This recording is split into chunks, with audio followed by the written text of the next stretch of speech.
syempre, isang manlalaro ang talagang bumuhos para dito sa koponan ng MC Sports Management. Sam Ignacio finishing with 25.6 rebounds and 2 steals. And right now, kausapin natin si Sam. Sam, mauna sa lahat, congratulations on this victory. This is your fifth straight victory sa tournament na ito. Pero dalawang sunod ka ng best player of the game. Una sa lahat, ano ba nakain mo para ganito kaganda performance mo in this ball game? Ano lang, natulog nga ako ng maaga, tapos yun lang yung lagi yung pa-condition. Pero at least, kidding aside, ano ba yung pinag-usapan ninyo heading into this ball game? Dahil alam nyo rin na maganda rin yung nilalaro nitong JJB Lucky Suns and you are on a good run also of your own. Paano nyo ba pinaghandaan itong matchup na to? Nag-adjust kami ng depensa, saka yung opensa. Ang ginawa ni Coach, nasa taas na ako. Ayun lang. Coach Ernest? Yeah, Kuya Sam, for Wow. me, hindi ka pa ganun ka-dominant kasi kilala kita na talagang kukunin mo yung bola, ikaw yung maglalaro sa sarili mo. Ngayon, kumuha ka lang ng mga second chance points. So, ano yung naging adjustment mo na this time, this game, ang trinabaho mo yung depensa, i-stop yung main man nila na which is James Smith? Ang ginawa ko lang box out.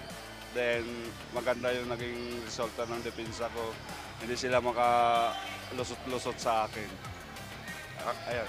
Alright, yeah. Ngayon Sam, you are at the top of the team standings temporarily at 6-1. You do have one more game remaining here in this elimination round. Baka may mga gusto kang batiin na mga sumusuporta sa inyong koponan. Go ahead.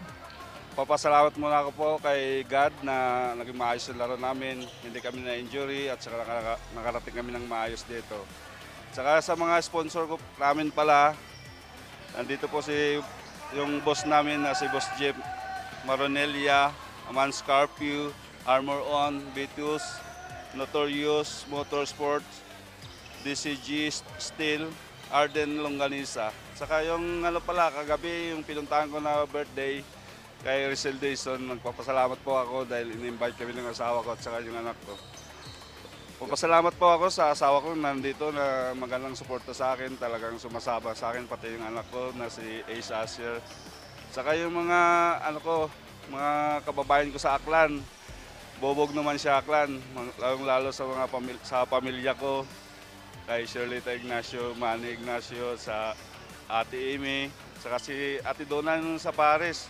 Tay, mag-ingat ka lagi dyan, baka madukutan ka na naman. Ayan po. At saka sa mga team ko, maraming salamat sa mga sa suporta. Yes, Sam. Oo, mukhang masarap yung kinain mo sa birthdayhan kaya maganda performance mo in this ball game. Muli, congratulations and good job well done for you, Sam.